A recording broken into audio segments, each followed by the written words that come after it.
The Indiana Fever just won a major game against the Dallas Wings, a game where the Indiana Fever were up 23 points in the first half and they blew the entire lead, but they were able to come out in that fourth quarter and win the game. Kelsey Mitchell was easily the MVP of this game. She had 32 points on 11 for 17 shooting from the field, 4 for 6 shooting from the three-point line. She is officially out of her slump. Aari McDonald was also exceptional in this game. She had 13 points and 6 assists. Kelsey Mitchell had 7 assists. That backcourt combined for 13 assists. With no Caitlin Clark, you still got 13 assists from your backcourt because they actually looked to pass the ball when they played fast in this game. Now, there was a good portion of the game in the middle that we will get to where they did play slow and they did get tired and they did give up the lead, but when they played fast, they got assists. Kelsey Mitchell and Aari McDonald were the biggest parts of that. Aaliyah Boston also had an amazing game tonight. She was 9 for 14 from the field. She had 21 points, and what I liked about her 21 points was the same thing I liked about her 31-point game in Seattle. She did not do too much to get this big performance. She just took what the defense gave her, made layups at the rim, makes some mid-range jump shots. She wasn't forcing anything. That's the maturity I like to see from Aaliyah Boston. She's getting big-time games, and then you're looking back and you're like, dang, I didn't even realize she had a big game. It's because she's just taking what the defense has given her, and she's just contributing throughout the game gradually. But I could talk about it all day. Let's go ahead and get into the film of this game and see how the Caitlin Clarkless Fever were able to hand it to the Dallas Wings. Early on in this game, the Indiana Fever were decisive and quick with their shots. Look at Aari McDonald getting to the mid-range here and popping this mid-range shot before the shot clock even hits 15 seconds. They are being decisive. They're being quick with their shots, and this is what I like to see from the Fever. Now, Aari McDonald deserves a lot of love. She was big time in this game. She had 13 points and 6 assists, and the biggest thing about her game was not just her offense because she was great there, but it was her defense. She locked up Aari Ogunbowale. If you're wondering why Aari didn't have one of those games, it was because Aari McDonald was giving her the business on the other side of the basketball. Shout out to Aari McDonald. She is probably one of the best things to happen to the Fever this season. And check this out. The Indiana Fever are getting stops early, and that's a steal from Natasha Howe where you get it up to Aari McDonald who gets a layup in transition. So what is this? It's defense leading to offense. They're getting stops, which is allowing them to play fast, and they're getting easy buckets in transition. And I want you to examine this next play. Lexi Hull plays good interior defense here. She gets the stop, and notice what happens. You get the ball in transition, you're playing fast, and Aari McDonald throws a beautiful pass to Kelsey Mitchell in transition. Beautiful play, beautiful assist. This is what you like to see. What is it? It's defense leading to offense. If you play good interior defense and you can get a stop and get out in transition,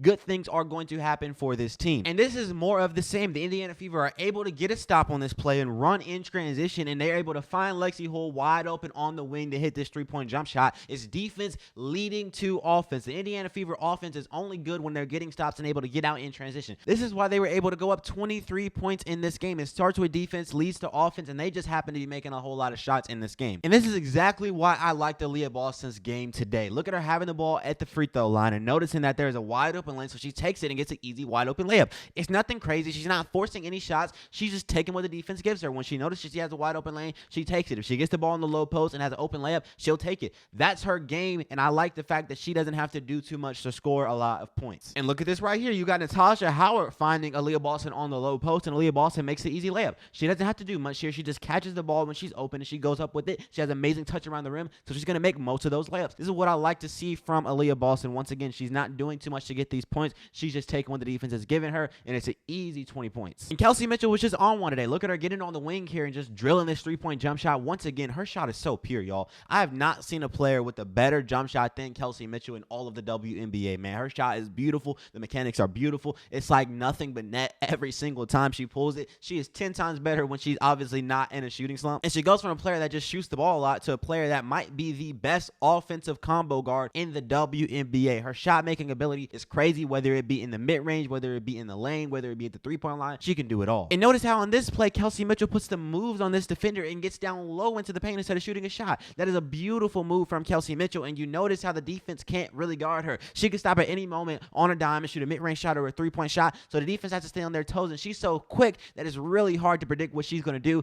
Kelsey Mitchell is box office when she's making her shots. It's really great to see her finally out of that shooting slump because this is the Kelsey Mitchell I remember from last year. But even though the Indiana Fever were great early on in this game, the Dallas Wings do fight back, and it starts right here with Paige Bueckers. Look at her getting down low into the paint, drawing an and one. There is no foul here. I don't think it should have been an and one, but she's still getting down low into the paint and making these layups, and the Indiana Fever interior defense did start to fall apart in this game. They allowed these Wings players to get shots at the cup time after time after time, and that bit them in the butt. And if you go to the end of the second quarter, you'll see Paige Bueckers hitting this crazy shot from the logo to make it a 13-point game going into halftime. This is a half where the Indiana Fever were up 23 points. They shot at 74% from the field in the first half. The Wings shot at 37% from the field. And the Wings get to go into the second half with a 13-point game. They've got all the momentum, all the confidence now, because after that horrible showing from the Wings in the first half, you're still in striking distance. And it starts with these shots from Paige Bueckers. She got into a groove later on in this game, and that gave the Wings once again the momentum. And look at the first play from the second half. This should tell you why the Indiana Fever are about to blow their lead. They're allowing Paige Bueckers to get a wide open backdoor cut,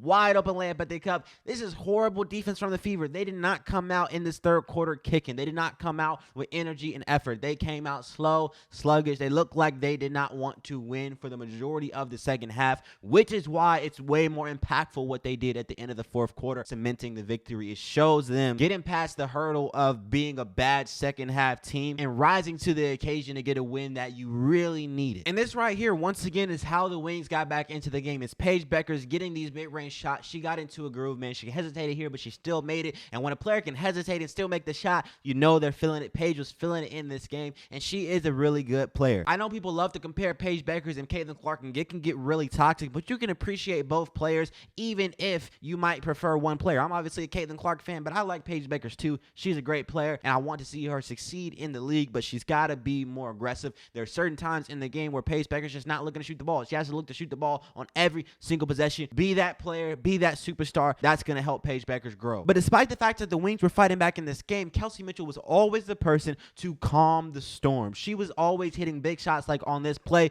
that would just shift the momentum of the game just enough for the Fever to stay in the lead. They do end up giving it up at one point, but Kelsey Mitchell was really big at calming the storm. She was big time in this game. Shout out to Kelsey Mitchell. But regardless of her big performance, the Wings do still get back in the game, and it's plays like this that just make you go, what is up with this Fever team, bro? There's 1 second on the shot clock. You know exactly what they're going to do here. They're going to go for a lob, and this Fever team allows them to get a wide open floater attempt. Like, how do you not see that coming? That's obviously what the Wings are going to go to here. The Fever were just lackadaisical, and the reason why they lost the lead is because they did not want it. And if you skip to the fourth quarter with 7 minutes left, you'll see Paige Bueckers getting this mid-range jump shot. Once again, she is getting into a groove in this game. And this right here is the stretch where the Dallas Wings do end up taking the victory. And it starts right here with Paige Bueckers laying the foundation of being aggressive, being a go-getter, and that sets the Wings up to get back in this game entirely. And look at the very next play. Paige Bueckers gets it on the wing, and she dances with Lexi Hole, getting this three-point jump shot. That was cold. That was a pretty tough move from Paige Bueckers. Even in a live watch party, we had to go ahead and give it to her. That was a cold move from Paige, and this is giving the Wings all the momentum. They have totally got this game in their hands at this point. So now it's up to the Fever to take the game back for their own. But right after the Indiana Fever lose the lead to the Wings, it's 80-79. Look at what Kelsey Mitchell does. She calms the storm with a three-point jump shot. She was big time in this game. Every single time the Wings would go on a run, you could rely on Kelsey Mitchell to give you easy offense. It wasn't just a quarter for Kelsey in this game. It was first quarter, second quarter, third quarter, fourth quarter. She was the best player on the court in every single quarter. Shout out Kelsey Mitchell. She was amazing in this game, and she is once again the reason why the Fever won. Hopefully when Caitlin Clark does come back, Kelsey Mitchell can continue this play, and Caitlin Clark can get into a groove, and with Aari McDonald and everybody else playing good basketball, this team could string together a few wins in a row. And at this point, the game is tied. The Fever really need to score, and look at them upping their level of intensity here. Aari McDonald gets down low into the paint. She is playing faster than she was earlier on in the game, which is big time for this team because they always slow down at the end of these games, and it just gets worse and worse as you progress on. But right here, you see the switch flip, and the Indiana Fever decide that they want this victory. And this right here cements it for the Indiana Fever. You'll see Natasha Howard here getting a steal.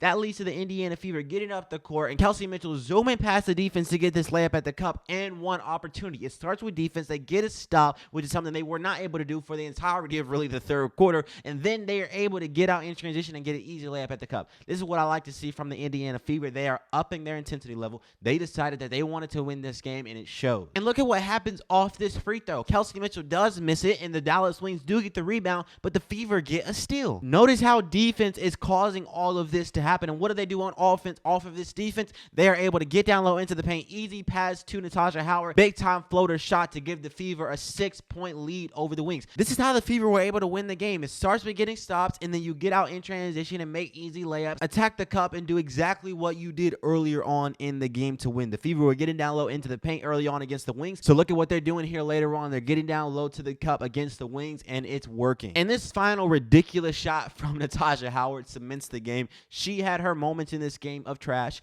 but she had a big-time moment here to really put this game away for the Indiana Fever. This is just a goofy shot. I was kind of mad that she shot it in the first place with that much time left on the clock, but it is what it is. She shot it and she made it. I could be mad about her shooting the shot even though she made it, but I won't, because they made the shot, and this puts the Indiana Fever up 8 with a chance to go up 9. So there you have it, folks. That's how the Indiana Fever got this win against the Dallas Wings, and this was very fun to watch live. I do want to say, man, thank you to everybody in the live chat. You guys sent me so much money through super chats and super stickers. Like, you guys are amazing. Shout out to everybody in the chat. I said it a lot in the live stream, but I wanted to say it in the video. You guys are really special. I appreciate everybody who's supporting the videos and who are tapping in with Convos with Carter. So I appreciate you guys. And that great live stream was cemented with the Indiana Fever win. So I'm even more excited because we were able to get a win with all the great vibes in the live stream. So everything is good right now. The Indiana Fever got to build on this, though, because now you're back at 500. Hopefully you can have Caitlin Clark back next game. I know they're saying she's day-to-day. She might not be day-to-day, but if she really is day-to-day, then I expect her to come back next game. Because you got a few days before the next game, she should be able to heal up and rest up before then. So you got to bring this momentum into that game with Caitlin Clark. You got to have Kelsey Mitchell still hitting. You got to have Aari McDonald hitting. You got to have Aaliyah Boston on her A game. And if everything lines up for this Fever team, I think you could have a big stretch going into the latter half of this WNBA season. But that's where I'm going to end off the video. I hope you guys enjoyed. I certainly did. But yeah, I'm out, y'all. Peace out.